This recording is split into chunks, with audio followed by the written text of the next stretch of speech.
Hey everyone, my name is Rooster, and welcome back to Mechabellum. Today I'm going to be featuring two players other than myself because I was told this is an absolute banger. The type of game that you really do not get to see all that often. It is against two of the very strongest players in the game. We've got Kay, I believe, who plays for 201, I want to say, and Keepals, who is currently the highest rated 301 player on the server. Keepals also streams the game, so be sure to check out his socials down below, as he was kind enough to send me this particular game. Now, if you've read the title, you already know what's happening. So do I, but I haven't seen the game whatsoever, so we're going to get into it together. Now, Kay is going to be playing from the blue side in this instance, and he is a giant specialist with Void Eyes and Mustangs. Not the best opener, but Void Eye does make, I think, for the most playable Mustang pack, because at least you have a little bit of frontline and some decent DPS to deal with things like Arclights or Sabers, which he is currently facing. Now, Keepals has a much more, normal starter pack here. It's something that you would see getting picked quite often, with Crawler Saber going for double Hound, very, very strong, aggressive setup, and decides to push into the wall. Now, he's also a missile strike specialist, which is very, very useful because he's up against Mustang, one of the favorite things to face, right? You love facing Mustangs, you love facing early Stormcallers, Wasps, Phoenixes, just, stuff that you can instantly kill that is worth a lot of resources. So, I would say that matchup-wise, Keepal's definitely in a good position here from the very start of the game. Also, Kay is on the wrong side of the board. We'll be pushing in here. I mean, it's a Chungus plus a wall, so we'll be able to stall for a little bit of time. No Chaff Clear turret, that one's in the middle, so he may be able to break through and eventually get a debuff, but not before Keepals first takes down a tower of his own. Middle here gets overwhelmed. Rapid fire cannon will get killed, and now it's all going to be about the debuff from Kay, and maybe the return debuff from Keepals on that second tower. Although, with that debuff, everything may get pulled towards the center. We'll have to see. Wouldn't be too surprised if the Sabers decide to turn. They do, but luckily the Hounds are enough when combined to take down that tower, and so the Sabers will be able to help out. Now, I say that the matchup here is overall good. The Sabers don't really have anything to shoot at, right? Like, they're not meant to deal with Mustang or Crawler, and they can kill Void Eyes, but it takes a long time. So they're mostly just there to tank. So it's not as if Kay doesn't have any counterplay. He's a giant spec, and you should be able to maybe start kind of mounting a comeback in the mid-game by buying those giants. Round number 2, Missile Strike shows up. Another one for Keepals if he desires. Doesn't go for it. Instead goes for that intensive training. And Kay did go for the Missile Strike, which is a sensible move considering there is a lot to hit here. Very clumped position. So he's going to be able to take out some Crawlers and some Hounds, as well as at least soften up that Vulcan a little bit. And on the other side, we have Keepals going for a Missile Strike on the Mustang. Kay tried to sell one of them, hoping that maybe the missile would miss, but Keepals guesses correctly. And we also see a Void Eye now on the right side of the board here for Kay, because he buys a Vulcan, which is going to be relatively useful against the Crawlers, I'd say, but it's not particularly good versus Saber. Now you've given Keepals a target to shoot at with those tanks, which is just what I mentioned. There wasn't any of that on the board quite yet. But I think it is a sensible move here to go for some Chaff Clear.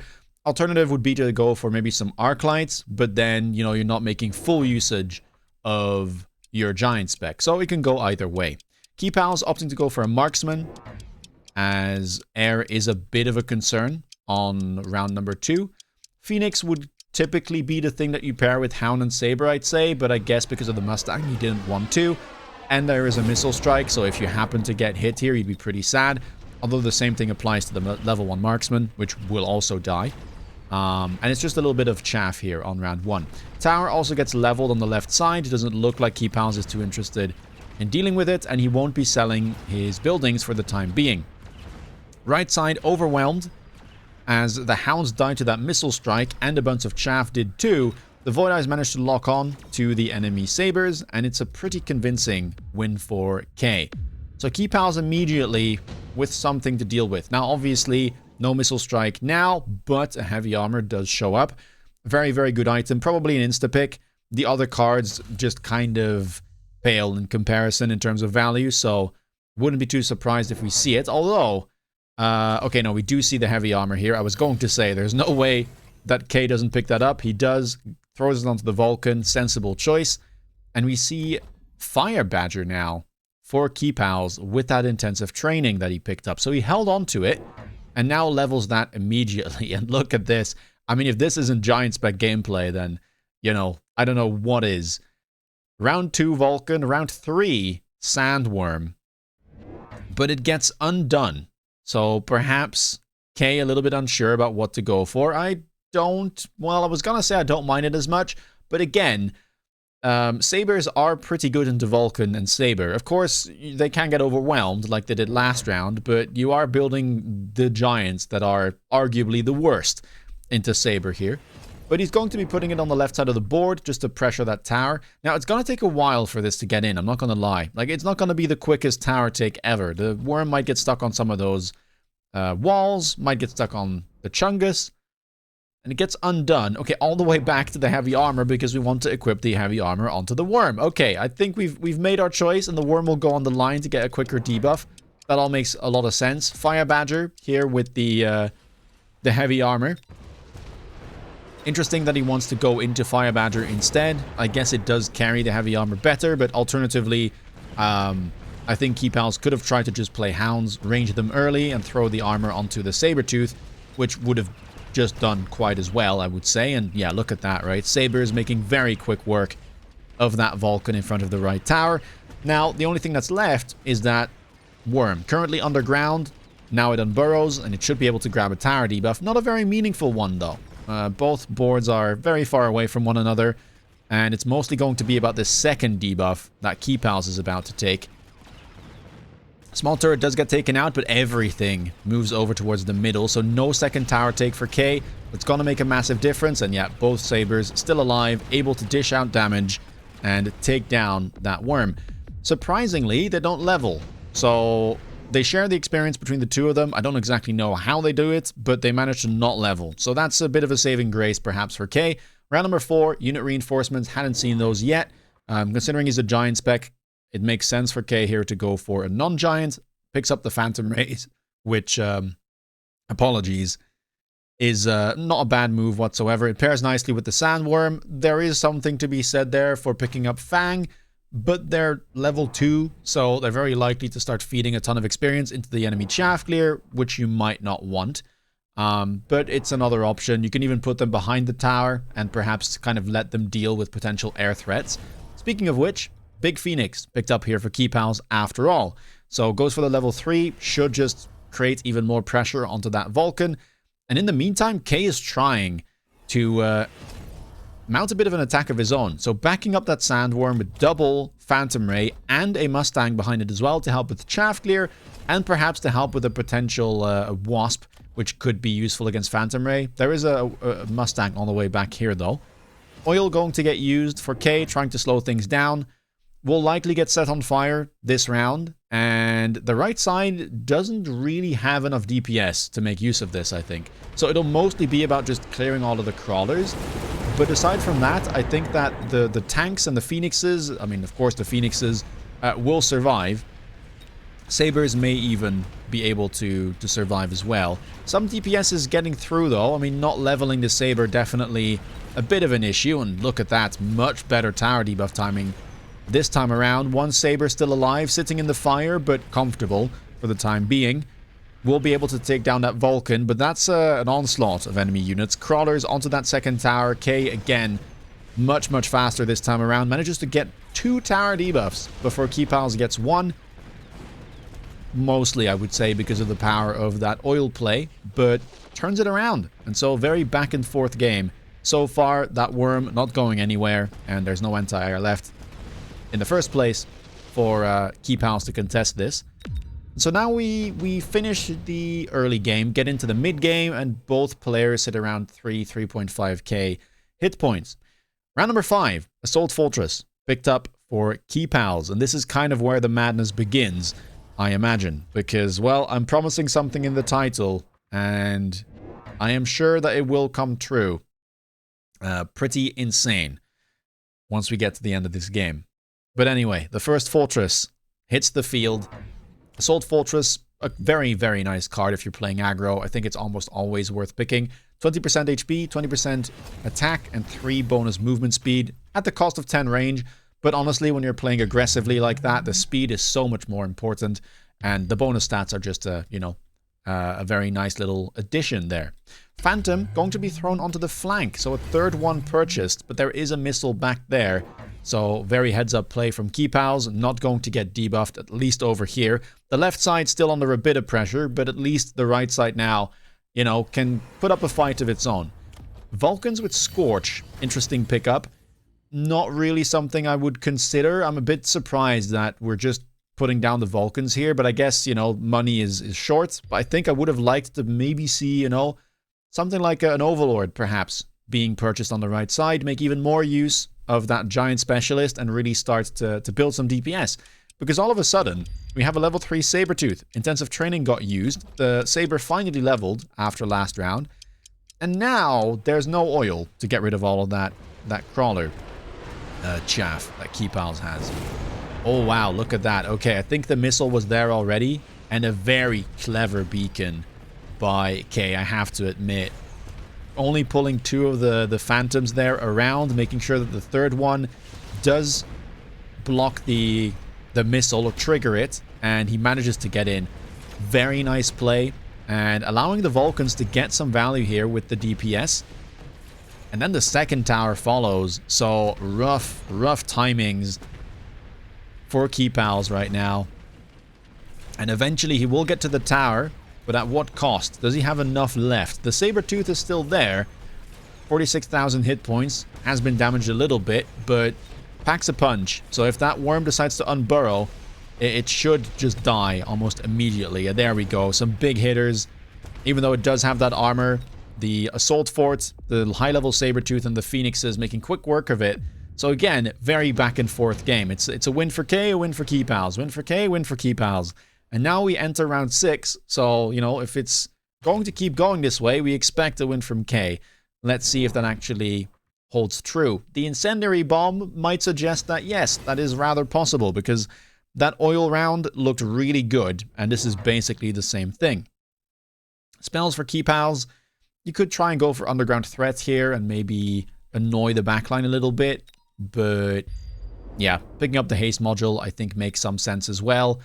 Extended range Sabertooth, not an amazing card in this situation. You'd kind of be looking for improved, but of course that can't show up if the Sabertooth is already on the board. So Haste module, a nice alternative here. Can throw that onto the Sabertooth if he wants to. I think that would make the most sense. A Wasp in the back could be useful to try and deal with that Phantom flank, as it has been kept. Same beacon now being attempted. And Keepals adds another Fortress to the mix.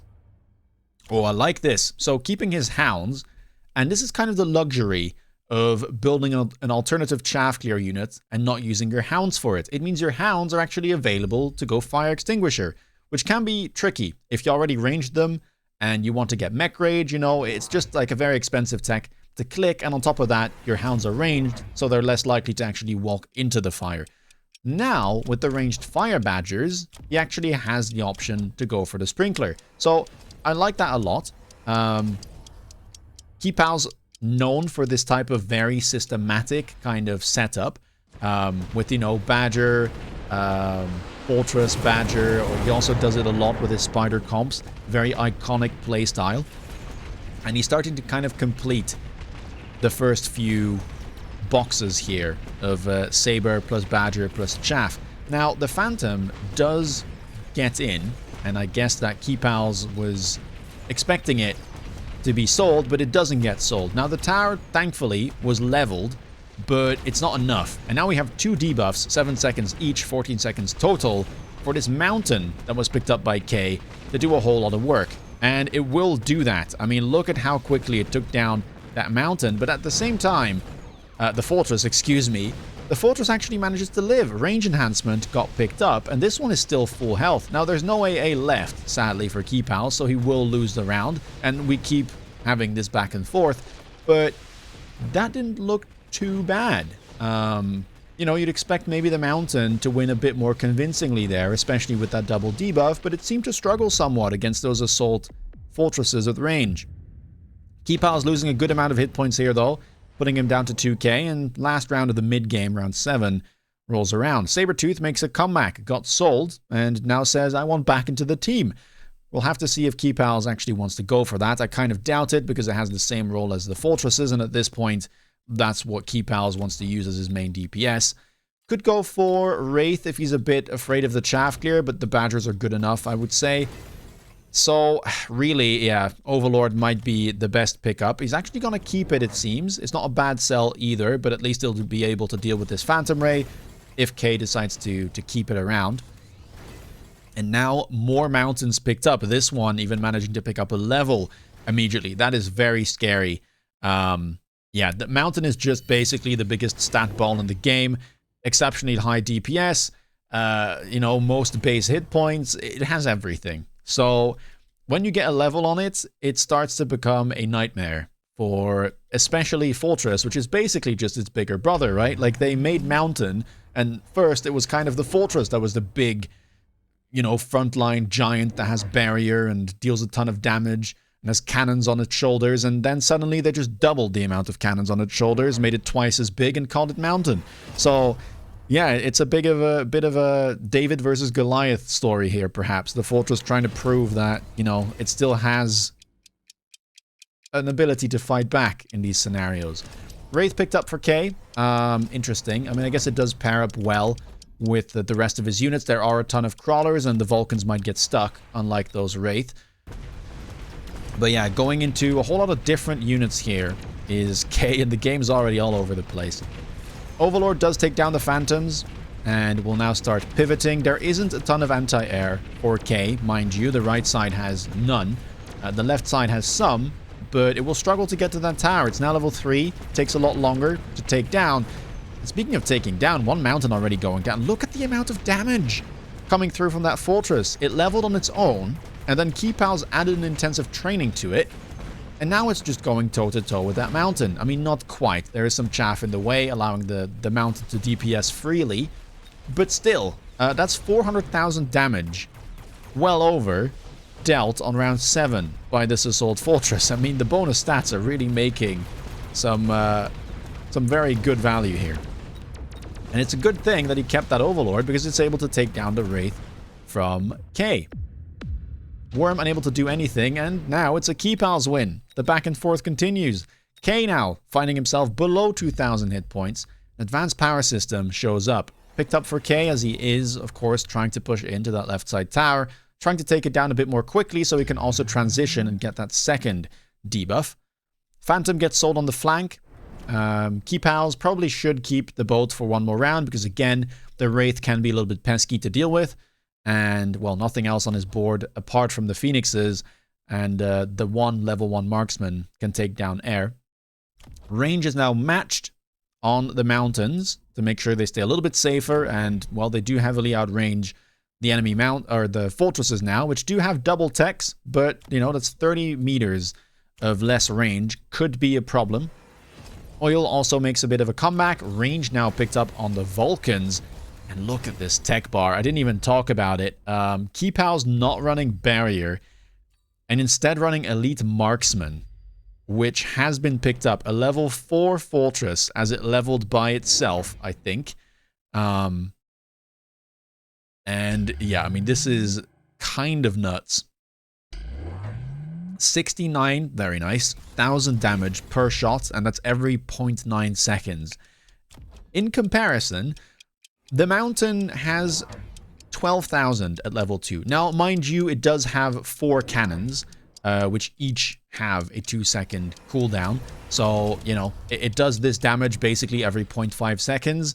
But still, that's a big DPS difference. And the Fortress with the haste module now, as it got transitioned, dealing even more damage. Okay, that is kind of crazy. Or no, I think actually it already had it, but attack enhancement was picked up, the second one.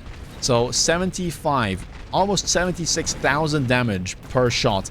Just making absolute mincemeat of the Vulcan and the Fortress. The left side is still losing, but This is quite the sight right now. I mean, where did that hit point bar just go? The health bar just vanishing, disappearing, and the fortress, keep in mind, still has 5 meters of splash with an attack rate that is, you know, pretty similar to an Arclight. In fact, I think it shoots as fast as an Arclight. It just has 2 less splash. So it's able to kind of clear for the Overlord. Sadly, the Overlord ends up going down and the Wraith is still alive.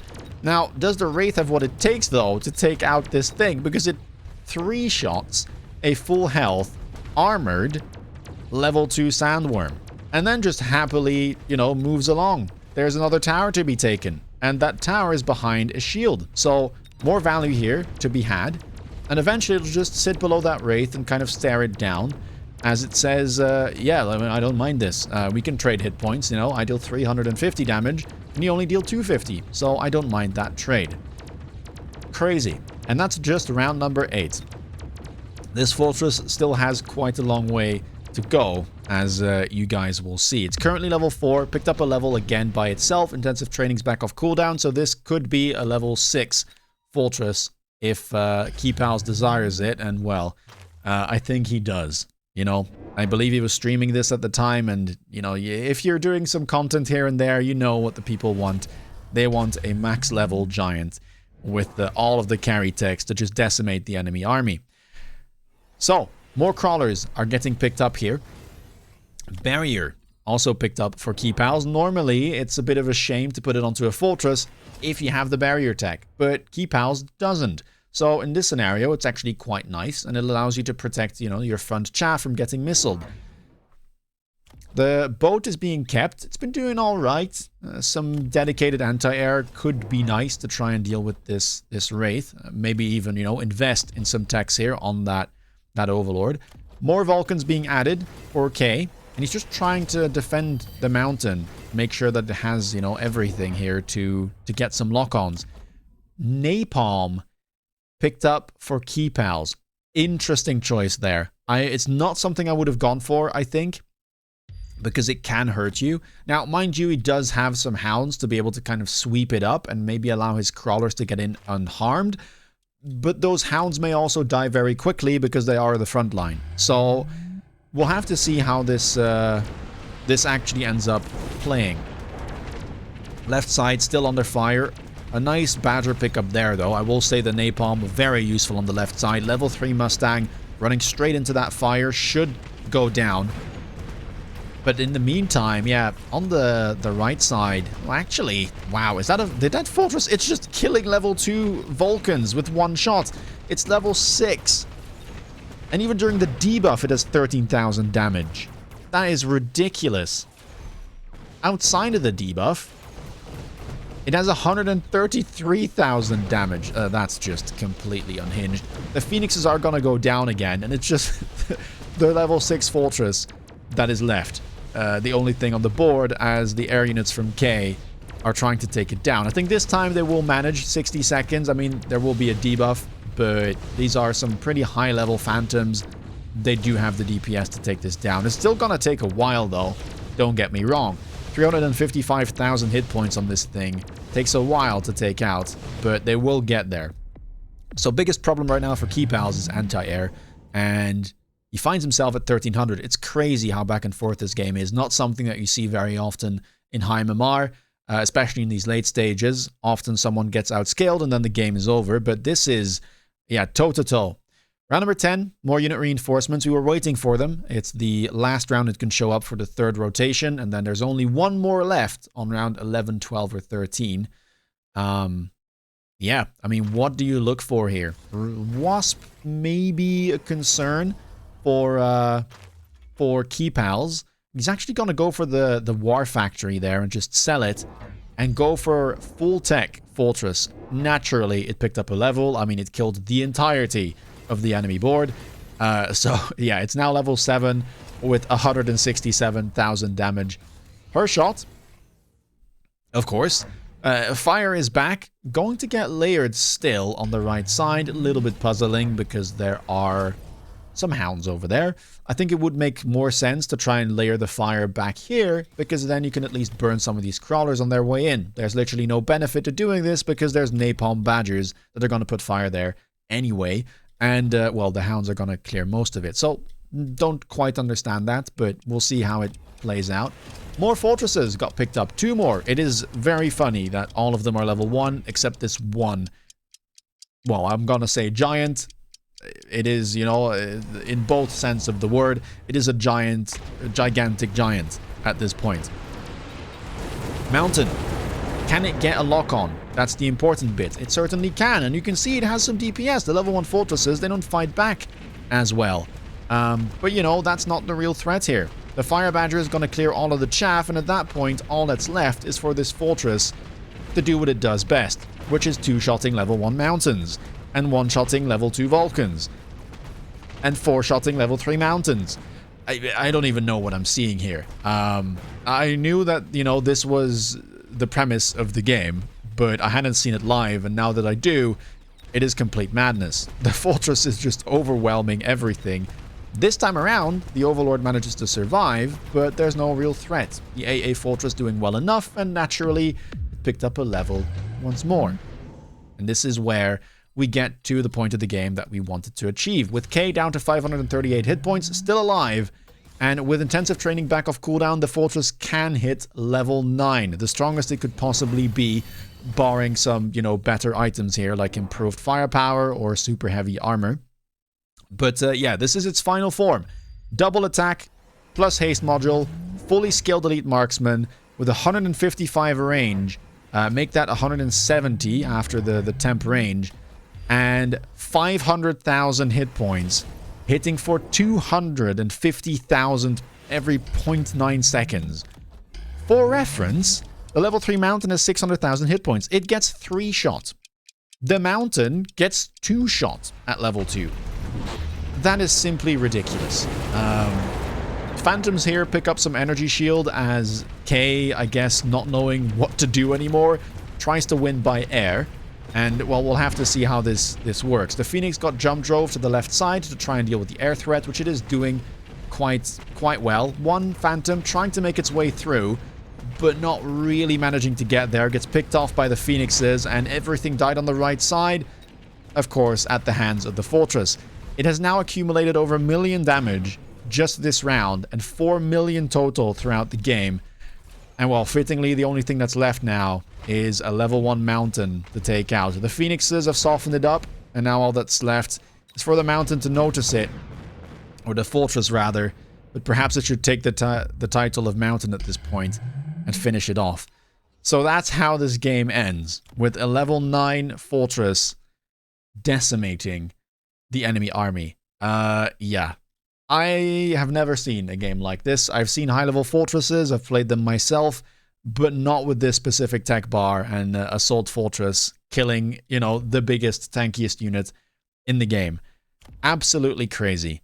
Now, K, what should he have done? I mean, he probably should have tried to buy a melter, but it's very tricky to get through this amount of chaff. The chaff clearing here is just not amazing. The Vulcans try their very best, but they can get stuck. And the Wraith, while it doesn't get stuck, is very far forward, so easy to lock onto. You know, maybe something like, I don't know, Incendiary Bomb could have helped at some point, but, I mean, the Mountain just got taken out so quickly. And to be honest, if the Mountain cannot kill the Fortress, it's somewhat unlikely that a Melter will, because it's less tanky. So, you know, if this gets locked onto, a Melter will get locked onto as well. So, yeah, completely crazy stuff here. The left side attack was interesting, but eventually it gets stopped, and the right side attack is just more powerful. Interesting. There are other techs that could get clicked. Saturation bombardment could have been an idea here, maybe. And even gun-launched missile. But, yeah, the intensive training pickup there on round 2, instead of the missile strike, paid off dividends.